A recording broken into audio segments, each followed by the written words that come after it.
Imagine a person who only reads books their whole life. They would consume about 8 billion words. But AI today can consume more than 8 trillion words in just 1 month. That's a lot of words. I can't even imagine how many words that is. AI can use all that data to learn things, guess what's going to happen next, and get better at doing those things, even things that normally humans used to do. But what is AI anyway? How is it different from machine learning or deep learning? Are there different types of AI? How many? And how can you use them?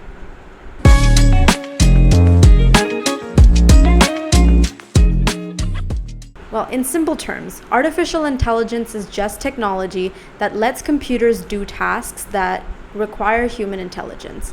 Think of it as giving a computer the ability to learn, solve problems, and even make decisions, like recognizing your friend in a picture or beating you at chess. AI isn't one single technology. It is a concept in computer science that involves making machines smarter. And there's a lot of different approaches that you can use to achieve AI. Machine learning is a technique that is used to create AI. It lets computers learn from data they are given without being explicitly programmed for every situation. When children learn to recognize dogs, you don't show them every single picture of a dog that ever exists. The child learns by seeing different types of dogs and forming a mental picture of what a dog in general looks like. Similarly, machine learning algorithms process a lot of data, identify patterns in it, and use those patterns to make predictions or decisions about new information. Deep learning is a specific type of machine learning that is inspired by the structure of the human brain. It uses layers of interconnected algorithms, aka artificial neural networks, to learn from data. This setup mimics the structure of neurons in the brain and helps the computer understand those complex patterns. These systems are particularly good at tasks like image recognition, like recognizing faces in photos, and natural language processing, like chatbots that understand your questions.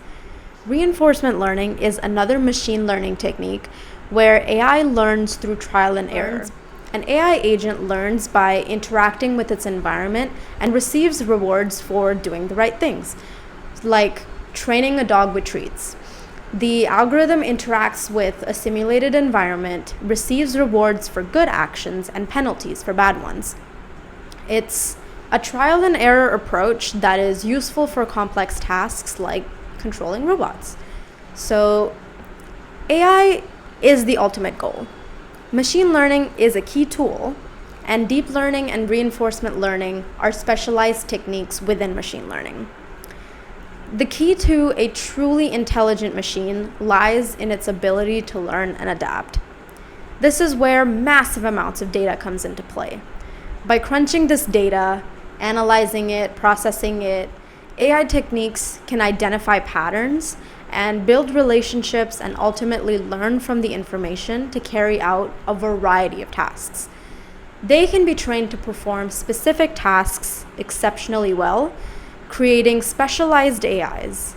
And let's break it down. Number 1, generative AI. It's all about creating. It can create text, images, music, videos, all from scratch.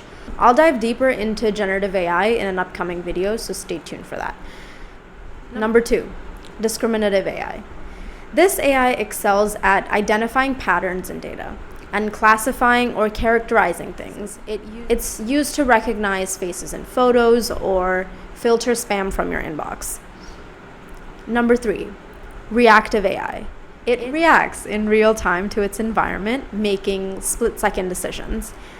Think of self-driving cars analyzing sensor data from the camera and the radar to make decisions like braking or steering to navigate the road safely. Number 4, limited memory AI. This AI analyzes past data to predict future data, like weather predictions. By analyzing historical weather patterns and current data, It predicts future weather conditions. Number 5, theory of mind AI. This one is a bit more complex. It tries to understand thoughts and intentions of others. Imagine a customer service chatbot that can not only answer your questions, but also understand your emotional state and respond accordingly. Theory of mind AI is still under development, but it holds promise for a more nuanced human-computer interaction. Number 6, narrow AI. This super specialized AI excels at one thing. For example, product recommendation systems on e-commerce sites. Narrow AI analyzes your past purchases and browsing history to suggest products that you might be interested in. By understanding these specializations, you can see how AI isn't one single technology, but a diverse toolkit that can be tailored to solve specific problems and perform a wide variety of tasks. Specialized AI is changing many parts of our lives, from product recommendation systems to medical diagnoses, because it's just so fundamentally different from anything we've ever had before.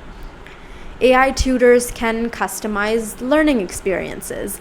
AI-powered sensors and drones help protect endangered animals. And AI analysis is speeding up scientific discoveries. So this technology is incredibly powerful. However, on the flip side, AI automation is undoubtedly displacing many jobs, and some AI algorithms are significantly biased. AI algorithms are only as good as the data they are trained on. Unfortunately, data often reflects some of those societal biases, leading to unfair outcomes. The development of autonomous weapons or killer robots raised serious ethical and legal concerns.